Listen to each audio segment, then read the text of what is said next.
నమస్తే, this is Saurya. Welcome to our channel. ఈ రోజు మనతో పాటు సీనియర్ జర్నలిస్ట్ దాము బాలాజీ గారు ఉన్నారు. వారితో మాట్లాడదాం. నమస్తే సార్. నమస్తే. సార్, ట్రంప్ కి నోబెల్ బహుమతి.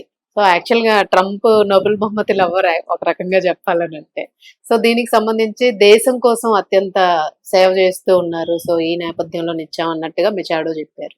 సో ఏంటి సార్ అంటే ఫుల్ ట్రంప్ కి నోబెల్ బహుమతి అనేది అంటే మొత్తంగా మనకేంటంటే ఇంగ్లీష్ లో పారాడాక్స్ అంటారు, ప్రహసనం అంటారు తెలుగులో. అంటే ట్రంప్ ముందు నుంచి కూడా ట్రంపే కాదు అమెరికానే చేసే పని ఏంటంటే ప్రపంచ దేశాలని తమ గుప్పెట్లో పెట్టుకోవాలి. ఎకనామీ పరంగా కావచ్చు, డాలర్ డామినేషన్ కావచ్చు, ఏ రకంగా అయినా కూడా తమ కంట్రోల్లో వరల్డ్ లో ఉండే దేశాలన్నీ ఉండాలి. ముఖ్యంగా ఏంటంటే కోల్డ్ వార్ అంటారు. సోవియట్ యూనియన్ కి అమెరికాకి మధ్య ప్రపంచం రెండుగా చీలిపోయింది. ఆ తర్వాత సోవియట్ యూనియన్ కూలిపోయినాక యూనిపోలార్ ప్రపంచాన్ని అమెరికా కలగనింది. సో అమెరికా ప్రెసిడెంట్ ఎవరైనా వాళ్ళు యుద్ధాలు చేస్తారు, ప్రపంచంలో శాంతి కోసం ఎవడు కృషి చేయడు, ప్రపంచ దేశాలను తమ గుప్పెట్లో పెట్టుకున్నారు. దాదాపు 80 దేశాల్లో వీళ్ళ మిలిటరీ స్థావరాలు, బేసెస్ అంటారు వాటిని, ఆ బేసెస్ ఉన్నాయి. సో వీళ్ళు అమెరికాలో ఏ ప్రెసిడెంట్ అయినా శాంతి బహుమతికి అనర్హుడు. ఎందుకంటే అమెరికానే బై డిఫాల్టే అది శాంతికి భంగం కలిగించే వ్యవహారం అనేది కంప్లీట్గా గుప్పెట్లో పెట్టుకునే వ్యవహారం, దేశాలని ప్రపంచ ప్రజలను అస్తవ్యస్తం చేసే వ్యవహారం. అందులో ఇతను ముందు వరుసలో ఉంటాడు ట్రంప్ చర్యల వల్ల అనేక దేశాలు అస్తవ్యస్తం అయిపోయినాయి. ఇవాళ ఎకనామిక్ కొలాప్స్ అయిపోయినాయి. దేశ ప్రజలు ఫర్ ఎగ్జాంపుల్ 70,000 మంది గాజాలో చనిపోతుంటే ట్రంప్ ఇప్పటి వరకు దాన్ని వేడుకు చూశాడు. ఇప్పుడు ఇంక వాళ్ళంతా వెళ్ళిపోయినాక వాళ్ళని ఖాళీ చేసి దాన్ని ఒక రియల్ ఎస్టేట్ గా మార్చే కార్యక్రమం ట్రంప్ చేస్తున్నాడు. అట్లాగే పాకిస్తాన్ రెచ్చగొట్టుతున్నాడు, బంగ్లాదేశ్లో అల్లర్లు కారణమయ్యాడు, నేపాల్లో చేస్తున్నాడు. మొన్న వెనిజులా ప్రెసిడెంట్ ని ఎత్తుకుపోయి వాళ్ళు ఏదో మనం పోలీసులు వచ్చి ఎత్తుకుపోయినట్టుగా ఒక దేశ ప్రెసిడెంట్ ని, ఒక సార్వభౌమ దేశంలో ఉన్న ప్రెసిడెంట్ ని, వాళ్ళు అమెరికన్ సైన్ ప్రెసిడెంట్ ని వాళ్ళ భార్యని బెడ్రూమ్ లోకి వెళ్ళి ఎత్తుకుపోయారు. సో ఇరాన్ మీద, ఇరాన్ లో సంబంధమే లేదు ట్రంప్ కి. ఆల్రెడీ శాంతి చర్చలు జరుగుతుంటే సడన్ గా వచ్చి ఇరాన్ మీద అటాక్ చేశాడు. అట్లాగే ఇజ్రాయెల్ ఇరాన్ మీద 12 రోజులు అటాక్ చేసి వేలాది మందిని చంపాయి. ఇవన్నీ చేస్తుంటే ట్రంప్కి నోబెల్ ప్రైజ్ అనేది అంతకంటే పారాడాక్స్, ఇది అంతకంటే జోక్ ఏది ఉండదు. కానీ నార్వీజియన్ నోబెల్ కమిటీ ట్రంప్కి ఇవ్వలేదు. ట్రంప్కి ఇవ్వకుండా ఒక రకమైన పరోక్షంగా ట్రంప్ శిష్యురాలు లేదా ట్రంప్ అభిమాని ఆమెకి ఇచ్చింది. ఆమె పేరు మరియా కొరీనా మచ్చోడో, ఎంసీఎం అని పిలుస్తారు ఆమెను. ఆమెకి 58 సంవత్సరాలు. ఆమెకి ఇచ్చింది. అప్పుడే ఆమె ఏం చెప్పింది, ఈ ట్రంప్ అర్హుడు దీనికని కూడా చెప్పింది ఆమె. అప్పుడే ఈ అవార్డు ట్రంప్కి అంకితం అని కూడా అప్పుడే ప్రకటించింది. ఆ తర్వాత ఏమైంది, ట్రంప్ వెళ్ళి మధురో అని తెచ్చాడు. అక్కడ తాత్కాలికంగా డిప్యూటీ ప్రెసిడెంట్, ఇప్పుడు ప్రెసిడెంట్ అయ్యాడు, వైస్ ప్రెసిడెంట్ అయ్యాడు. ట్రంప్ అక్కడ మధురో కొడుకు కూడా గవర్నమెంట్లో ఉన్నాడు. ఏదేమైనా అక్కడ ఉన్న ఆయిల్, ఎందుకంటే ప్రపంచంలోనే అత్యంత ఎక్కువ నిల్వలు ఉన్న ఆయిల్ ఎక్కడ ఉందంటే వెనిజులాలో ఉంది. బట్ అది వెరీ క్రూడ్, దాన్ని రిఫైన్ చేయడానికి చాలా ఖర్చు పెట్టాల్సి ఉంటుంది. అదే కాకుండా ట్రంప్ మాట వినకుండా చైనా, రష్యాలకు వెనిజులా ఆయిల్ అమ్మడం, ఆయిల్ కూడా డాలర్లలో కాకుండా వీళ్ళ currency, China currency and Russia కరెన్సీలు అమ్మడం అనేది అమెరికాకి పెద్ద తలనొప్పిగా మారింది. ఎందుకంటే డాలర్ డామినేషన్ అనే దాన్ని ధిక్కరిస్తున్నాయి. బ్రిక్స్ ధిక్కరిస్తుంది, రష్యా ధిక్కరిస్తుంది, చైనా ధిక్కరిస్తుంది, ఇండియా ధిక్కరిస్తుంది.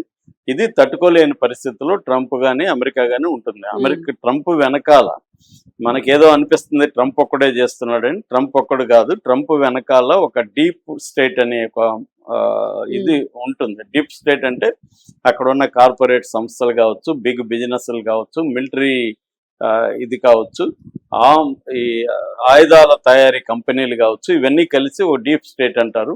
వీళ్ళకి సిఐఏ ఉంటుంది, మాజీ ఇంటెలిజెన్స్ వాళ్ళు ఉంటారు, మాజీ మిలిటరీ అధికారులు ఉంటారు. వీళ్ళే ప్రభుత్వాన్ని కంట్రోల్ చేస్తుంటారు.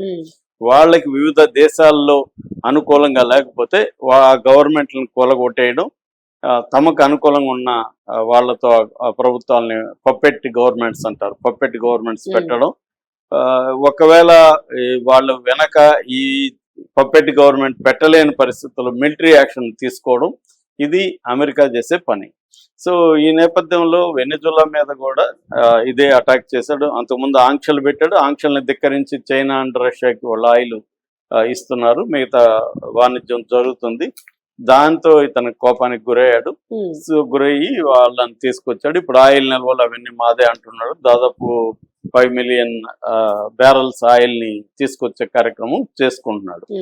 సో ఈ దెబ్బకి ఏమైందంటే ప్రపంచంలో వివిధ దేశాలు కూడా ట్రంప్కు భయపడే పరిస్థితి వచ్చింది. ఈవెన్ ఇండియాలో ఎప్పుడు చర్చ జరగలేదు. ఇండియాలో మోడీని కూడా ఎత్తుకుపోతారా ఇలాగా అనే చర్చ జరగడానికి కూడా కారణం ఇదే. సో అదేదో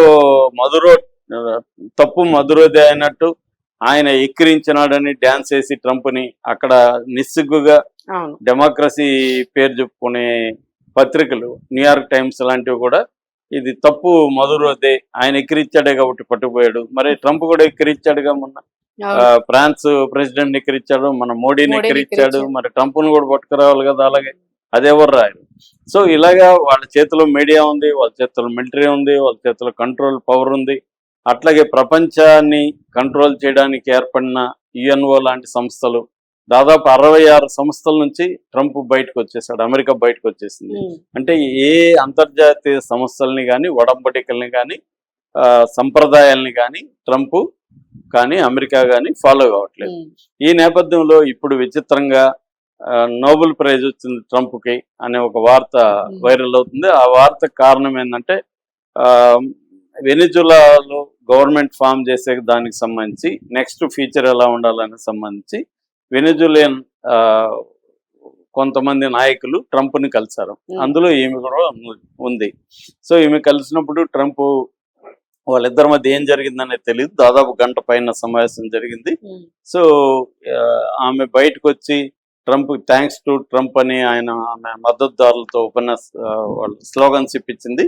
ఆ నేపథ్యంలో నేను నా నోబెల్ ప్రైజ్ని ఆయనకి ఇచ్చేశాను అని చెప్పింది.